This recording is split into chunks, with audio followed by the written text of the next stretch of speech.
Welcome back to the Denison Forum podcast. I'm Mark Turman, the Executive Director of Denison Forum, here again with Dr. Jim Denison, the CEO of Denison Ministries and cultural apologist for Denison Forum. Jim, how are you today? I'm doing well, Mark. Thanks for the privilege of the conversation. You bet. Glad to be back in conversation with you today. And joining us today is our friend and fellow commentator. I don't know exactly. We never know what to call ourselves, but Kerby Anderson is joining us today, probably familiar to many of you.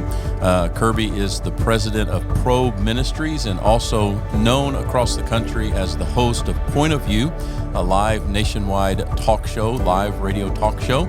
Author of 25 books, also holds master's degrees from Yale in the area of science and also from Georgetown in the area of government. And these two guys have been friends for a while. So, Jim, I'll give you the first shot here of anything you might want to say about Kerby Anderson. On the record here, exactly. So, yeah, I've told a lot of people, Kerby's who I want to be when I grow up. I mean, you know, he's just been a hero to me for so long. The way that he integrates a brilliant mind with a servant heart, his desire to really serve the church, and to be out on the edge of what's happening out here. And so what he's doing in radio and in print and in his leadership across the world is just really changing so many lives. And I'm just glad to be one of those. He's been an incredible encourager to me and to us across the years. Wrote the foreword to The Coming Tsunami. So if you get the book and read only that, you've done well. If that's all you it's award-winning introduction. Award-winning introduction, exactly so, as it should be. Right. But he's been so gracious to us over the years, such an encourager, and I'm always honored to be on air with him. So, Kerby, thank you for making the time to brave 75 and George Bush and all of that to get over here today and to be in the studio with us. It's good to be with both of you. And again, I wish my wife were here hearing that right now, or even my mother was still alive to hear that, because that was very good. Thank you for the introduction. So, really wanted to comment about his age, that you wanted to be Surely like him not. when you grow up. Surely It had not. nothing to do with that, right? But yeah, there's one downside. I have told Kerby this, that when we get to heaven, he won't have a voice because God's going to give me his voice. So he just has this great radio voice, and I don't. And so I've always been jealous of that, but so grateful for him. Well, we're glad to have a conversation. Today, we're going to talk about God, the world, and other things is kind of the way I thought we might get into this. But a few topics for the two of you to kind of weigh in on as we try to just continue to help our audience understand the world that they're living in and how they can live in it as salt and light, which is what Denison Forum is all about.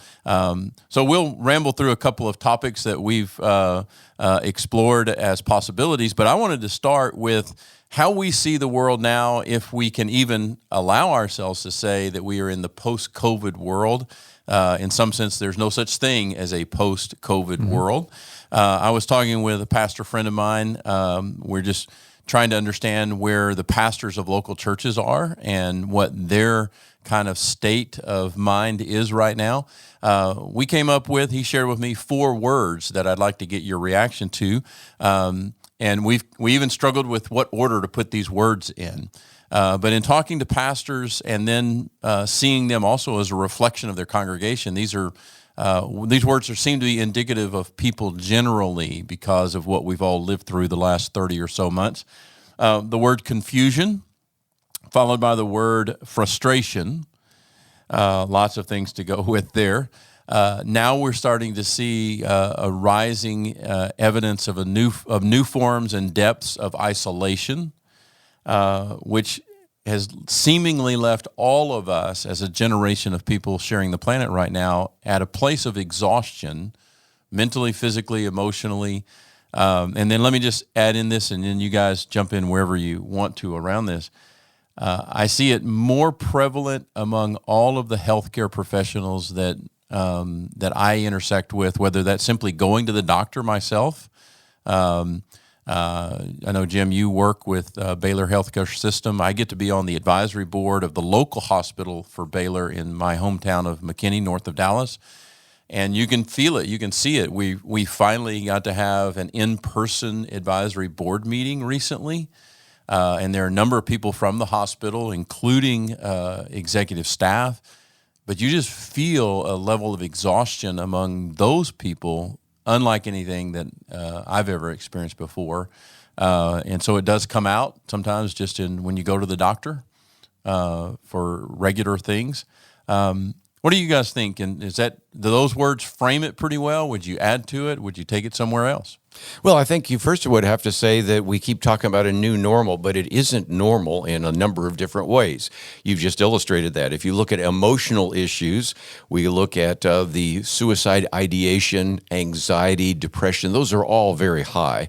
And whether you look at a recent Breakpoint commentary or an article that appeared in Atlantic, whether you look at it from a Christian point of view or a non-Christian point of view, we recognize that this new normal is not normal in terms of emotion. But since I'm a trends guy, let me talk about a couple of other trends, because you have seen this new normal politically. Who would have predicted that a couple of years ago that you would have individuals like your county judge deciding whether or not you can actually meet for any kind of worship service or even have a business? I've said before that as we go into these midterm elections, people for the first time maybe now know who their county judge is. Right. They may know who their school board members are because of some of the things that Jim's written about in his book in terms of critical race theory and things like that. So the new normal on emotion, political, let's talk about economic. Over the last 2 years, anywhere from 30% to 40% of the dollars in circulation are new, which is, again, taking us into issues like inflation and a variety of other topics that we never have had to address before. So whether you look at it emotionally, politically, economically, one more, spiritually, if I told you this maybe 2 years ago, maybe 2.5 years ago, that you would not be meeting for Easter service because of a pandemic, you'd want to put me in a rubber room. And yet, look at all of the things that have happened and the precedents that have been set. And this is why you're starting to see some of these legislatures beginning to think about, do we need to actually rein in the possibility that people could actually shut down religious services in the future? So I think it's a good way of saying, Jim, that this new normal is nothing like the normal of 3 years ago. No, you're exactly right, Kerby. And as usual, you have with your usual acumen demonstrated the foundational issues that these are symptomatic of. And really on all of those levels, we're seeing ourselves in a brand new space. I'm thinking about the 30% that were in church prior to the pandemic that have not come back and apparently aren't going to come back. Yeah, and many, whatever you many think don't of think as they will come back. exactly. Right? Whether they're doing it on a digital level or on some other level, or just not at all. Perhaps they're angry with God about a family member they lost during the pandemic. We're not sure what that is. It's a new normal on a financial level, as you say, as we're resetting relationships. We're seeing this in Russia right now. We're seeing for the first time freezing of currencies. We're seeing, at least in today's news, as we're having this conversation, Russia deciding it will no longer export energy to Poland. And what does that mean in terms of Europe's economic future and its energy future? You're thinking in terms of the depression rates that we're in right now that are unprecedented, suicide rates among young people. And you are thinking about the healthcare professionals, no doubt about that. In my work in the Baylor world, one of the first things we began understanding is these people are on the front lines of this. From back when this thing started, from when we first declared it a pandemic on March 11 of 2 years ago, these people are treating patients that can kill them. Right. Every moment of every day. I've got a daughter-in-law who's a dentist who even today is around patients that she knows can infect her every minute of every day. And back before vaccines, back before we even understood this to the degree we do now, these people are living on that level of personal existential dread just to go to work. We've got these stories, and you're familiar with these, Mark, about RVs in which healthcare professionals were living on the driveway of their house because they couldn't go in because they were afraid, terrified of infecting their families. So it's that level of personal issue they've been in with, not to mention the pressures of all of these patients they've had to deal with, not to mention the challenges of healthcare anyway in these days. And so these are days when we need the good news of the gospel. Right. We need a great physician who really knows what we're talking about, who's not taking notes in this conversation, who's more aware than we are of where we are and where we're going, and is the light of the world and calls us to be that light as well. Absolutely. And a great need to figure out new ways to encourage each other. It's almost like the whole world, but particularly healthcare professionals are experiencing their own form of PTSD. Mm-hmm. No doubt. I've talked to a few of them. Perhaps the worst experience that I can recall are people either in nursing homes or in hospitals who had to watch someone die from COVID and other related problems without any family members near.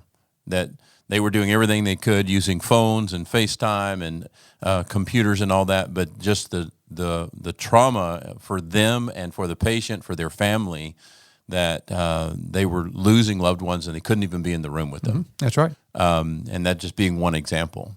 I thought I'd add one more because now you have some people wondering if it's going to happen again. They look over there at Shanghai, they look at what might happen in Beijing, and there's a sense, Jim, just of the anxiety of I've just been through a pandemic and a lockdown, but are we really over with that? And sometimes that anxiety is added to, it's almost synergistically added to the rest of the anxiety that exists day to day. That's a great point, and that's with this pandemic and those that are to come in the future. It would help us if we even know for certain how it started. If we knew absolutely without question, without conflict and controversy, where this pandemic came from, how it began, so we can know to make sure it doesn't happen again. If it is in fact something that was begun on some level with animals, well, those kinds of zoonotic transmissions are in our future. As humanity expands, as we get into jungles and into areas where we're now on some level cohabiting with animals we've never lived with before, we're seeing zoonotic kind of crossover issues on a level we haven't seen before. We're dealing right now, we don't hear a lot about it, but there's a bird flu epidemic right now in the country where we're talking about millions of turkeys and of chickens, for instance, that have been killed. Where right now, I saw just this morning that people are being encouraged not to bring pet birds home because we don't know if they could be infected and if they could infect us. So what's the next pandemic? What's the future on this thing? And is this the new normal in a sense like that? That's a cloud that's following us around. People right now are not so glad they're hearing this podcast, I suppose. I was going to say, are they now looking at their dog or their cat Yeah, with a exactly. little jaundiced eye all of a sudden? I remember going back probably, 2 or 3 decades now of hearing about the Asian bird flu and that the general attitude from what I could tell at that point among my congregation that was, oh, that's just silly. The idea that you could get a disease from your animal or from a bird, and that it was really just dismissed in the United States as being inconsequential and silly. That's the first recollection I have of ever seeing pictures in the media of large numbers of people wearing masks because they were worried about a respiratory illness. And that in our part of the world, we just kind of dismissed that. And now we've all been introduced to that on a very, very clear level. We live in a fallen world. Right. We absolutely do. But one thing that may be helpful a little bit, at least this encourages me, is to realize, first of all, God knows this, not surprised by any of this. Second, God redeems all He allows. I'm convinced of that. So we can be asking God, what's the good in this? Well, one good in this is the more we recognize our mortality, the more we'll prepare for eternity. We live in a world that's so insulated from mortality. There was a day when you died at home. There was a day when you typically witnessed death because you were in the home when your grandparents passed away or even your parents or whatever, when every day was a threat. I mean, there was a day when you could starve to death, when you could get an illness that today you can treat with antibiotics that was absolutely deadly. We have ancestors that remember the polio epidemic as an existential threat. Well, we feel so insulated from that. Even our language, we don't say people died. We say they passed on or they moved on or whatever. Well, perhaps God wants to use what we're discussing right now to remind us of our mortality so we'll be ready for eternity because we're one day closer than we've ever been. You know, one of the things we're seeing right now is even the secular world is picking up that because if I can change the topic slightly, when you look at this issue of climate change, activists of climate change have always said the biggest problem they used to address was climate change denialism. Now they're talking about climate change doomism. And I've written about this before where there are so many people that are convinced we only have a few years left. And that's not just the Alexandria Ocasio-Cortezes. There are quite a number of others that have been making predictions about the end of the world. And so now the climate change activists have said maybe we've gone too far. We've used too much hyperbole. Well, if you see that in that area, let's bring it back to the pandemic. You know, Jim, you are starting to see more and more couples saying, I'm not going to bring a child into this world. And of course, at a time when we have a crashing fertility rate and we no longer have a baby boom, we have a baby bust and a birth dearth, these are some things that we need to pay attention to. And again, these are things that I think pastors in churches and Christians should be speaking about, which is why I so appreciate what you do here every day. Well, and I with yours as well, because what we're here to do is be light in the dark. The darker the room, the more powerful the light, the more compelling the light, the more necessary the light. And that's the good news in all of this, is that God redeems this, and he wants to use this moment. He wants to use the desperation we're describing as a catalyst for the awakening we so desperately need. And that has to start with me. And it's, and both of you think in these spaces, you read and write in these spaces on a daily basis, and just hard to walk that line of trying to help people understand what's going on in their world so that they can engage it in a healthy way. But not, having just written a book called The Coming Tsunami is kind of sets people on edge a little bit, but that's why the last part of the book is so important, to talk about how this doesn't catch God by surprise, how the world will come to an end when God says it's going to come to an end, and that he's always present and as you often say, Jim, redeeming what he allows. Just one small evidence of that. I was with some people that work in this space on Monday, and one of the positives in some ways that's happened in the church world among people that work in this space is that a number of churches through these 30 months have paid off all of their indebtedness. And so some of the people in this space were saying, as a church lender, people who help finance church projects are like, we have funds available because so many churches experienced different kinds of financial dynamics, and they've paid off millions of dollars worth of indebtedness, which now positions them for a new form of ministry and new types of ministry that may not be so brick and mortar driven, right? Which certainly as pastors, certainly as a pastor, we sometimes count our success by how many square feet we can build. But that's one of the positives of coming out of this. And I wonder if we're starting to see, we knew before the pandemic, something of this nature, something of this magnitude could happen.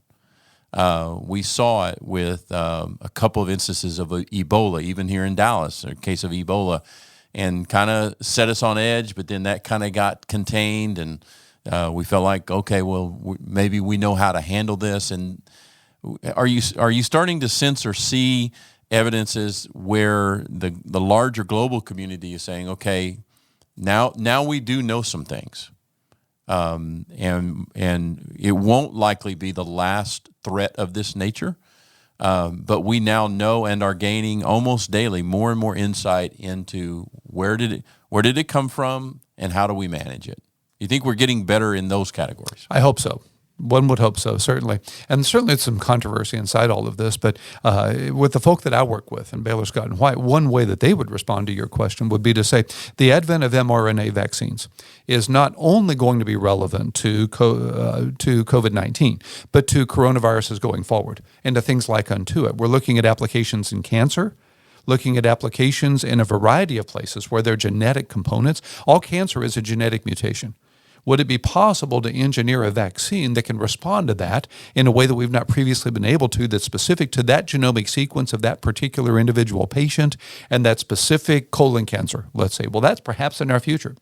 Perhaps in our future, there's a vaccine that can deal with flu, that can deal with various manifestations of cold as well as with COVID in the future. And so it could be, as has been the case in the past, where crises really mobilized a whole new form of technology, a whole new way of moving forward. In some ways, we're still living off of the Industrial Revolution that was sparked out of World War I and again out of World War II. So could this be one of the ways God would redeem this to help us not only be more aware of these things, but be responding to them on a new scientific level? Now, the other side of that, very briefly, is that if we're not careful, we humans will get so much faith in what I just said, so much trust in the scientists, so much trust that the scientists with their white robes are the new priests of the day, right, that we'll just say, well, we'll figure it out. They've got it figured out. Well, they could find a vaccine for every kind of coronavirus there is, but when we're done with this conversation, Kerby's going to get back on the North Dallas Tollway, and that's a religious experience. And so we're all one day closer to eternity. Whatever happens with what I just said, we still need to be dependent. But I think there's some real hope on a scientific, medical level that perhaps we can think about in the context of this. Kirby, what are your thoughts? And Mark, you were talking about what's happening in the churches, and maybe we can give them some good news. First of all, you've seen a lot of these churches that recognize that during the lockdowns, they had to develop some kind of technology to reach out to their congregation. And we know that some of these major churches, just even within a few miles of where we're broadcasting here, have reached more people through their online outreach than ever before. Let's go to Ukraine for just a minute, because this recently went to the National Religious Broadcasters Convention, interacted with a number of people that have ministries in Ukraine, and they said, first of all, that when they had COVID, they recognized that many of these small churches there in Ukraine really did not have a way to communicate to their people. So a lot of the broadcasters helped them develop this way in which they could actually minister to people during those lockdowns. Well, then, of course, you have the invasion of Ukraine from Russia, and this gave them a way to still communicate with their people in a way that had never existed before. So even though they set it up to deal with COVID-19, it actually has been very, very significant in terms of the ministry they have in the lives of those individuals. By the way, everybody that I've talked to so far, various ministries that are over there, have said that we probably have seen the greatest evangelistic harvest in the history of Ukraine. Had one individual on my program recently who is actually the head of the religious studies program at Dallas Theological Seminary, but he is a Jewish person who became a Christian during kind of their Jesus generation thing a long time ago. But almost everybody is saying that this has been a very significant harvest. More people have become Christians than ever before. And back to what Jim was saying, there are all sorts of individuals that probably would never walk into any of the churches where we attend, but have online actually heard the gospel for the first time. So even in the midst of all these tragedies, again, lighting some lamps and this technology, a matter of fact, that we're using right now, has been so instrumental in having a very significant spiritual impact, not only in this country, but even in places like Ukraine. Absolutely. And again, God knew that before we did. And he's been preparing for that and planning for that. One quick example, Greg Laurie's church had 6,000 people in their online services prior to the pandemic. The Easter service after that, they had 1.2 million. And we're just, the Billy Graham's organization is saying that they're reaching more people digitally and through video than they ever reached even through their stadium events. And so God redeeming, God using this, our ministry doubled during the pandemic as people were looking for digital resource in a time of crisis. Last week, I was in studio with a pastor that came up from Houston to do some conversation together.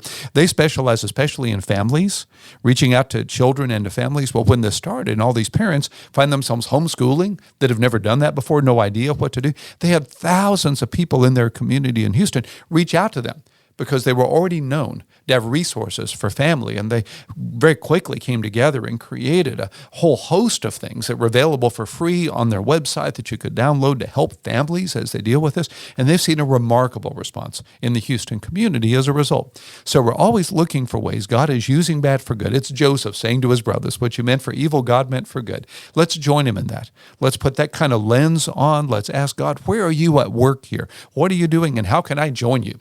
I love the old Henry Blackaby question. What is God doing, and how can we join him? Right. That's the opportunity for us today. Yeah, and I think, so we're seeing, having come through something so life-altering in some ways. But right after I moved to Dallas, I experienced a significant crisis, and somebody said to me, never waste a crisis. Mm-hmm. God doesn't want to waste a crisis. He will redeem it. On a personal level and on a global level, the more we put it in his hands. And hopefully it's bringing, Jim, you've said a number of times, especially as we've talked about your tsunami book, that every great awakening is preceded by desperation. And that I know the three of us share a desire to see that awakening, particularly in our part of the world. But this is part of that desperation, perhaps, that's necessary to bring us to the point of realizing just how much we need God and how much we need him as the hope in the face of our mortality, and also all the other kinds of brokenness that we're experiencing. Kerby, I'm glad you brought up Ukraine. Wanted to pivot to that a little bit about what we're experiencing, what we're learning in some ways as Americans, what we're being reacquainted with when it comes to ideas of liberty and freedom, and also some of the economic side. You and I talked a little bit about that by email yesterday. But what do you think we're watching unfold? What do you think the significant takeaways, Kerby, are so far as it relates to Russia's invasion of Ukraine? Well, I thought I might focus, since we did talk about the idea of economics for just a minute, because it's something that you don't normally think about. We just try to pay our bills and we hope that everything is going to work out. But we are seeing some remarkable changes that I think are going to affect all of us even here. You look at Ukraine, and this is thousands of miles away. So how could this affect us? Well, of course, we have the Russian invasion into Ukraine, and wisely, and I think agree with, the decision made by the United States and the EU to freeze the funds of Russia, but they also decided to actually obtain the funds which are in many cases held by various banks, central banks, but they are actually Russian funds. And so this is, I think, an unprecedented change, because what it has done is illustrate the fact that we don't necessarily have the same level of trust in the economic world that we used to have.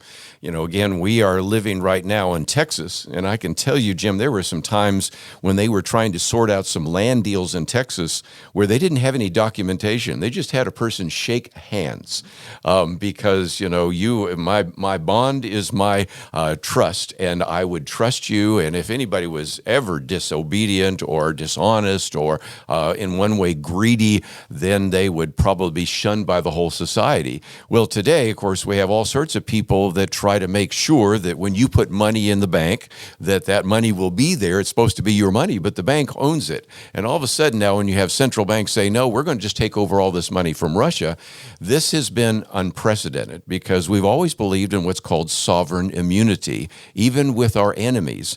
And now when you have the 11th largest economy in the world, Russia, and they have been cut off from those funds, which I think some of us agree with, but you can see that a lot of people are starting to say, wait a minute, if you can take the funds from Russia, then China's been looking at this saying, well, then you could take the funds from us as well.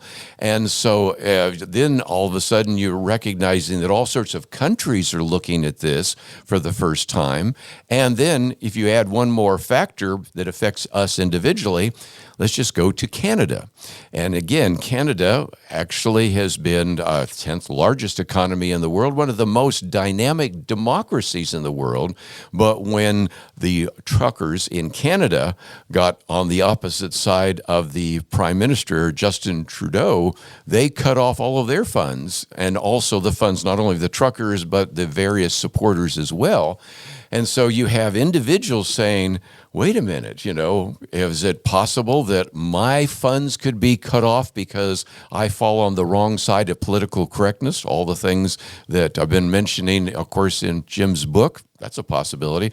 Various countries are starting to say, can I actually expect that the funds that are in these central banks and in these reserves are still available? So again, it's just an unprecedented world that we find ourselves in, and it all comes back down to trust.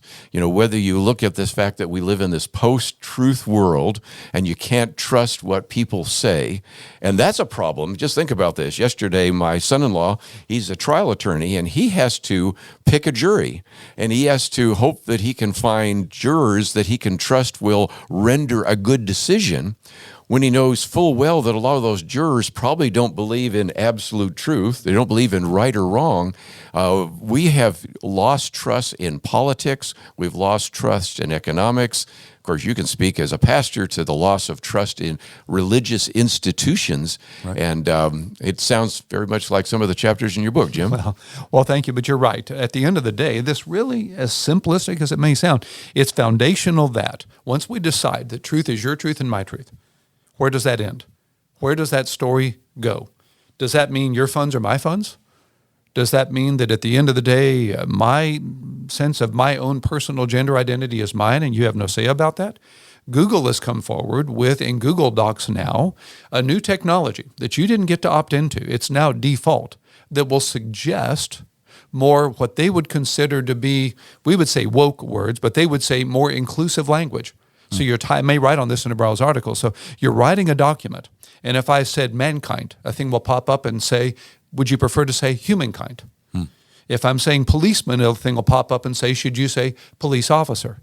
So it's not just correcting grammar, it's not just correcting misspelling, it's correcting politically incorrect speech. Will the day come when if I called Kendall Jenner a man, something would pop up? If I said same-sex surgery, would it pop up and want it to be marriage equality? Will this go to a place where somebody like Google someday would not allow me to post what it considers to be damaging speech within its context? So you could see not only funds being seized, you could see speech being seized. It's cancel culture on steroids, as it were. And it all starts with the idea, and D.A. Carson's right about this, intolerance used to mean you have the right to be wrong. Now tolerance meant you had the right to be wrong. Now tolerance means there's no such thing as wrong. And if you disagree, you are intolerant, as paradoxical as that seems. And we're starting to see this on pretty large scale. The recent announcement that Elon Musk is buying Twitter, supposedly around the idea of protecting, advocating, advancing free speech. Yeah, he outbid us. Yeah, we were slightly looking at out. it. Yeah, the three of us were. We had about $30. I had available, and he had a little more than that apparently in his pocketbook. But an interesting deal. Kind of Kerby, going back to what you say. I think most of us, most Americans anyway, have often heard the term sanction. That instead of putting boots on the ground in a conflict, that one of the tools, one of the primary tools that governments use, particularly our government, is this idea of sanction, and financial sanction being one of those.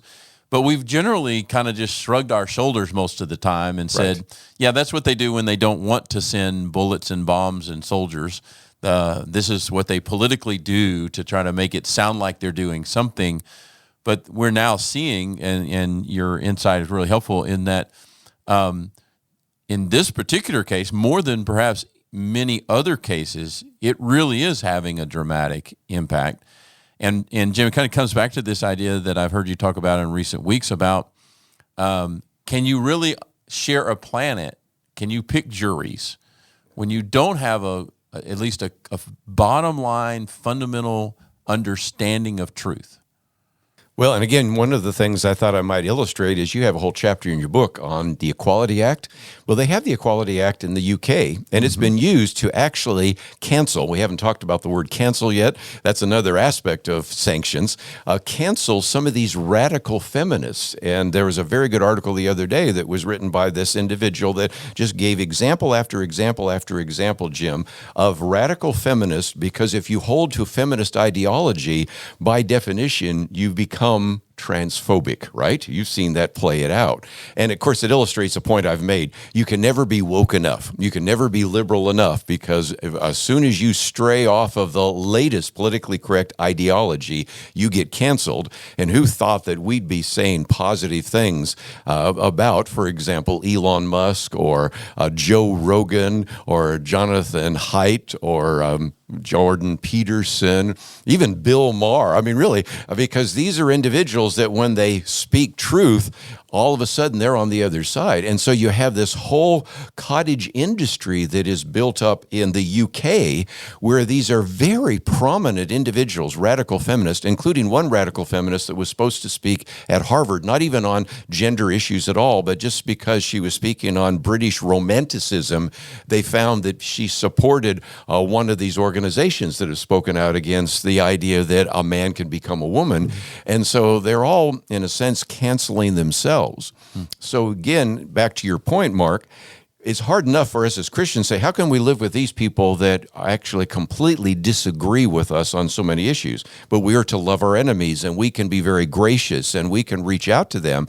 But on that side, they're shooting their own on a day-to-day basis. You can never be woke enough. You can never be liberal enough. And there's always somebody's out there to cancel you.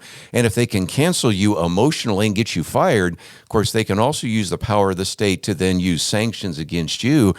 And that's another fear and anxiety that I think more and more people are going to start dealing with, Jim. Oh, I agree entirely, Kerby. And when you see it on both sides, you begin to understand that really this is not a sane moment.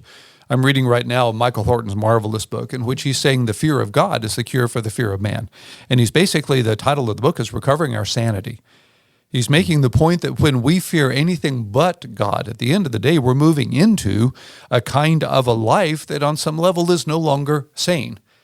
If a person who's ranked 462nd as a male swimmer decides that person is a female swimmer, is now number one in that case, and they can do estrogen treatments and things such as that, but that doesn't change the height, the pelvic width, the lung capacity, the arm length, the hand size, all the things that give them an innate advantage in swimming. And the world can't see that when it can't understand that. Saw an article today in the New York Times I may be writing on where somebody has married an inanimate object. Like this microphone. Like this microphone. Okay. In this case, it's a doll. And claims that this person has helped him restore his mental health because now he has a significant relationship with a significant other, and it's a doll. And the culture can't see the insanity of that. That's where we are now. And so you're starting to see this across the board. I work with some people at Alliance Defending Freedom, specifically in the Equality Act space, and they're saying the same thing Kerby just said, that the transgenderism in female sports is really the Achilles heel of the LGBTQ movement, because now they're victimizing minorities, female minorities in terms of sports. It's Title IX issues. It's all the things that for years we've been trying to do to give women an equal opportunity in the playing field. And now they're being victimized by the wokeism that transgenderism is representing. And what do they do about that? It illustrates really the insanity of the moment. Yeah. We start to see things kind of imploding on themselves in this way, right? Because you got to think about these things. You're like, why would that idea of someone marrying a doll, why would it even warrant an article in the New York Times? In the New York Times. Why would a publication of that stature even think that the topic needed to be pursued? Some years ago, New Yorker had a 6,400-word article extolling a man who has a sexual relationship with his horse. It wasn't a critical article. It was an article applauding him for his honesty in being public about this relationship he has with his horse. New Yorker magazine. And that the culture doesn't look at that and think the insanity of where we are now. It's really astounding. So let's go back to that very point right there, because I've had a couple of conversations in recent weeks that whether you're talking about it politically or you're talking about it morally, even if you're talking about it spiritually in some categories, that there is, in fact, a silent majority that is mostly silent, and it's there. But you just don't see it and hear it on a daily basis. This one of the things that just continues to puzzle me, which is this ongoing conversation about Twitter, when so many people will tell you Twitter is one of the worst or weakest, depending on what they want to say, forms of social media, that even the people who engage on Twitter hate the tool. We keep talking about Twitter, even though so many people keep saying it's such a weak platform, but we keep talking about Twitter. But do you sense that there is in some way this kind of silent majority who see the insanity of some of these things, so many of these things, but they're going about their daily lives, their busy lives, their quote-unquote normal lives, and they are touched by many of these things in various ways, but they're still just busy with their regular lives. And at some point, perhaps in a political election, we'll hopefully have a few minutes to talk about coming midterms. Now they know their county judge. They're going to rise up and out of desperation and frustration, maybe they'll be ready to embrace and engage in a much deeper way. Let me give you a small example. In my town has been rocked at the level of the school district, just like so many others across the country. Lots of controversy about various things in the school district. So last night, we were watching our school board meeting. My wife works for the school district in our town. We watched some of the school board meeting that was online. And the mayor read what amounted to almost a 7-minute proclamation of affirmation for the school district and for the school district's leaders, because they'd been kind of pummeled for a few weeks over some topics. And he and the city council just simply wanted to try to encourage them. And it was well received. Do you sense that there is this silent, maybe we would call sane, more sane, majority? And what we keep hearing is the rattling of the extremes. Right. Well, and I think, first of all, we've talked about a silent majority back in the 1970s. And since I'm, guess, the oldest one around the table, I can remember that best of anybody. And so that has always been the case. And the extremes, there was a very good study called Hidden Tribes, in which they found that both the left and the right extremes are the most vocal. And Twitter is a good example. They figure about 90% of the Twitter posts come from 10% of the actual Twitter users. So we understand that. But the point that you're bringing up is they may be silent, but they do vote. Now, even before the vote, you are seeing some very encouraging signs. We're not just talking about the school board district where you are. We're talking about Loudoun County in Virginia, which is about as blue as you're going to get. And yet you have individuals that are standing up, expressing their concerns about some of the things that Jim has written about in his book. And matter of fact, those last 4 chapters talk about the things that we can do to redeem society. And so, it used to be, my favorite joke is nobody really could tell you who their county judge was, but after the pandemic they can. My joke more recently has been most people couldn't tell you who's on their school board. A lot of people know who's on the school board now. And here's one more, because we haven't talked about crime. A lot of people probably couldn't tell you who their district attorney is. They can now, because they find that certain district attorneys are saying, you know what, I don't think we're going to prosecute crime, at least like shoplifting. So if you steal less than $1,000 worth of products and other goods, well, we probably won't prosecute you. And there is a level of outrage that is starting to surface. And these individuals, in many cases, are up for re-election. And so there have been people writing about the fact that we've had a couple of red waves. One of those happened after Bill Clinton was in office, and then Newt Gingrich rose up, and it was a contract with America. You had 56 Republicans that were brought into the Congress. Then you go to another one in 2010 after Barack Obama was there. You again had, I think, a good number, I think like 45 different Republicans brought in. So people have always felt that on an off-year election, the party out of power usually gains seats. So we've had some red waves, but there are a lot of people, Mark, right now that are talking about a red tsunami. Sorry to use the phrase, but they have been talking about a red tsunami, more than just a few people. And these are both Republicans and Democrats, because this level of insanity is causing individuals, as I mentioned just a minute ago, that would be very obvious left-leaning individuals writing pieces. Jonathan Turley at George Washington University, who, again, has voted for every Democrat that I can think of, and I mentioned Bill Maher and Alan Dershowitz been on my program a couple of times. These are people that would be considered liberals, but not part of the left. I would make a distinction between liberals who believe that you have a right to speak even if I disagree with you, versus the left say you have no right to speak, I'm going to censor you. Let me pause right there, because Jim has recently heard him talk about that there's 4 parties, not 2. You want to take a moment to explain exactly what you mean by that? Kirby's saying. Yeah, you've got a far left and what you think of as a moderate left, a moderate right and a far right. Right. And the far rights are what are making, and the far left are what make all the news. That's what gets buzz and leads and all. If it bleeds, it leads and all that. But Kirby's exactly right that what we're seeing right now, whether it's Jonathan Haidt or it's Jonathan Turley, you're seeing people you wouldn't have thought that are right now coming forward and saying, we've got to find a new future here. We've got to find a way of coming together. And I think that's your point. And so come back to that. Where do you see that moving on the other side of the election? Let's say there is this red tsunami.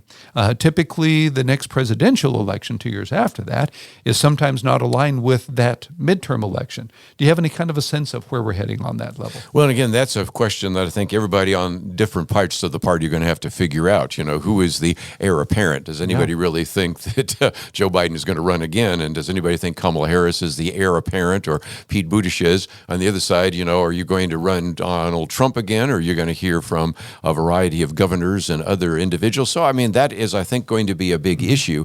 But more recently, after this election, you will maybe be able to forestall some of the just unbelievably radical things that are being put forward. Most Americans, even those who voted for or didn't vote for Joe Biden, thought, well, he's probably pretty much of a moderate. He's not necessarily going to try to enact such radical ideas.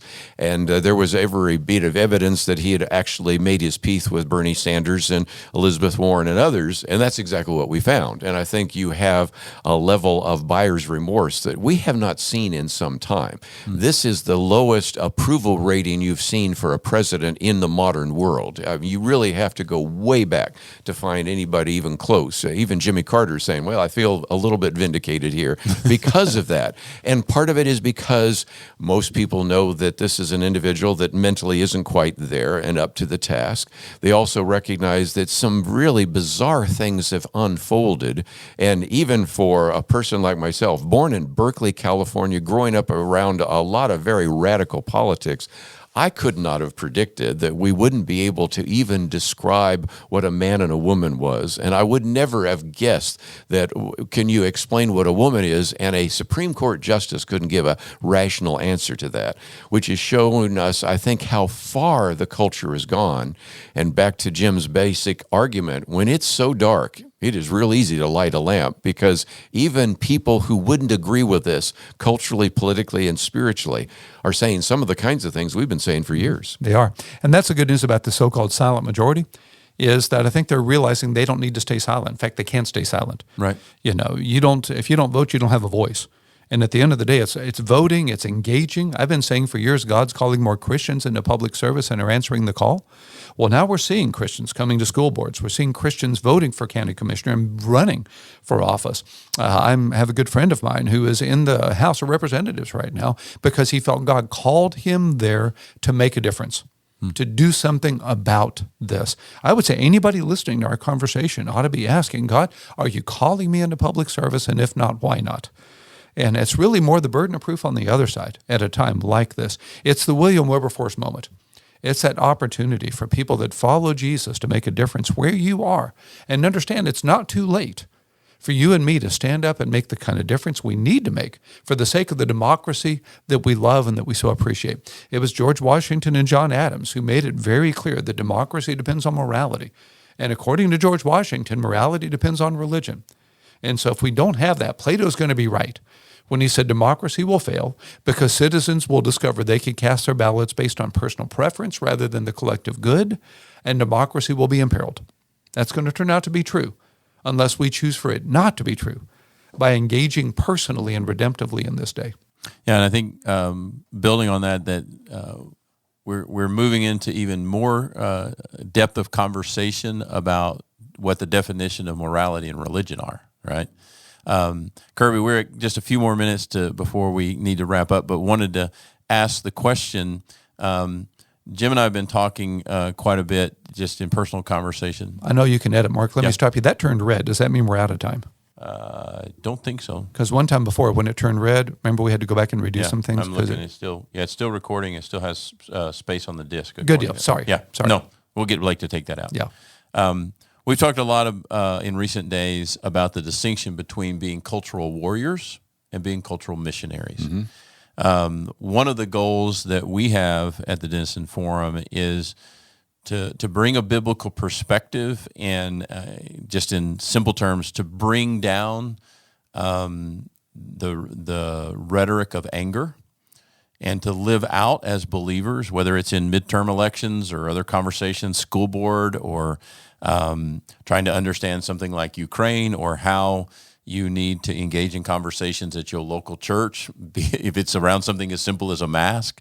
But what would your thoughts be about how we walk out the calling in these times that we're in as cultural missionaries, not as cultural warriors. Sure. Well, the Bible talks about us being ambassadors for Christ. We are to actually practice the golden rule to treat others as we'd like to be treated.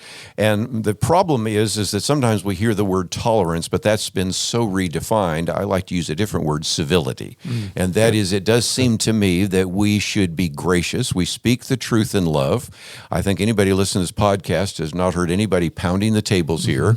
Both Jim and I try to be as gracious as we can and concede to those people with whom we disagree the opportunity to hear them and to listen to them. And if you think about that, James 1:19 talks about that we should be quick to what? Listen and slow to speak. So obviously we need to be willing to have a conversation, engage others, but also make common sense arguments for individuals. We no longer live in a Christian culture, so you just can't say, well, the Bible says. That doesn't work. But you can use common sense arguments, common grace arguments to argue to your positions on life, on family, on gender, on religious liberty, a variety of other things. And actually, most people still have some level of common sense. And I think they are looking for individuals who are going to be good ambassadors or cultural missionaries. And I think most people are really kind of fed up with some of the talking head shows where there's so much shouting and people are interrupting each other all of the time. So obviously, if we can turn down the heat a little bit, that will be helpful. But even when it's heated, oftentimes a gentle answer can do it, turn away wrath. So it seems to me that we should be peacemakers, we should be gracious, we should certainly believe with our biblical convictions and speak those honestly, but we also should have biblical compassion in the way in which we communicate those. Yeah, I think that's a great word for us to land on, this idea of being the light in a dark place and living it out and modeling it so that it's incarnated, that it's visible to people. And Jim, I love what you said, that we need to understand as a community of believers across this country, it's not too late.